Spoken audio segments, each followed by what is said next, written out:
Like many American students, Caroline Calloway is totally enchanted by the grandeur of Cambridge University. There have been days when I've just walked to class being like, just another day in Hogwarts. And she's amazed by its ancient and often bizarre traditions. I'm still working on convincing my American friends that these things actually happen. Now, by sharing her experiences on Instagram, she's racked up 300,000 followers and secured a book deal. 23-year-old New Yorker Caroline Calloway moved to prestigious Downing College a year ago and has found herself swept up in the thrill of her new life.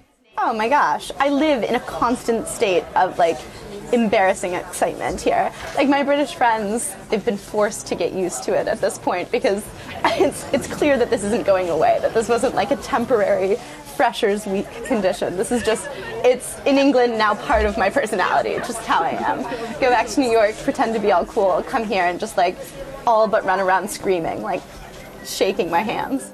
And she shared her journey with her 300,000 Instagram followers. My Cambridge blog is sort of inherently counterintuitive because it's on Instagram, which of course is not a word-based platform, it's for images. But I realized that Instagram has an incredibly high caption limit. And so I just started writing what started as these sort of one-off jokes with pretty pictures. I tried to write all the stories all the details that you can't fit into that perfect, heavily filtered Instagram picture. And started sharing more and more personal things. It's always been my dream to be a writer. Caroline has been enchanted by the quirky British traditions, which contrast sharply with her life in New York City. I don't think my friends actually believe me when I tell these stories about these balls that go on until 10 in the morning. I don't think Americans even know what white tie is. We don't do glamour quite as well as the Brits do. I know 20-year-old boys who own top hats, canes, and monocles. Her fellow students were quick to take her under their wing. I met her in the college bar and she was wearing this leopard print coat and I was playing pool and I think I sort of knocked her with my pool stick and then we became friends. I would say it's very, very funny sometimes with her naivety or the way that she loves our royal family to the point where she would curl her hair like Kate Middleton. American Girl in England, it is hilarious. And for Caroline, a trip across the pond has led to an unforeseen romance.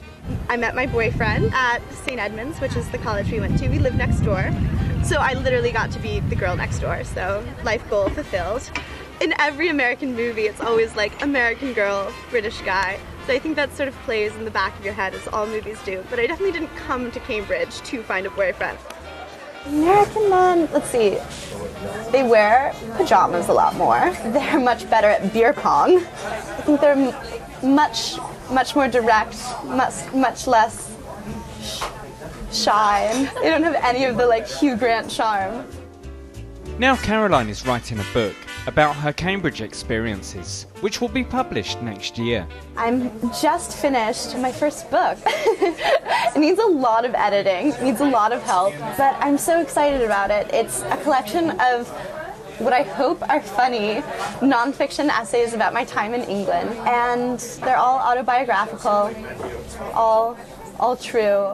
But despite having her Instagram following hooked on her tales of British eccentricity and her first book in the pipeline, Caroline, of course, sometimes has to focus on her degree. I need to spend a bit more time studying, but I certainly do try to live every day to the fullest in Cambridge. It's such a magical place, and I say that with the wide-eyed sincerity that only an American can.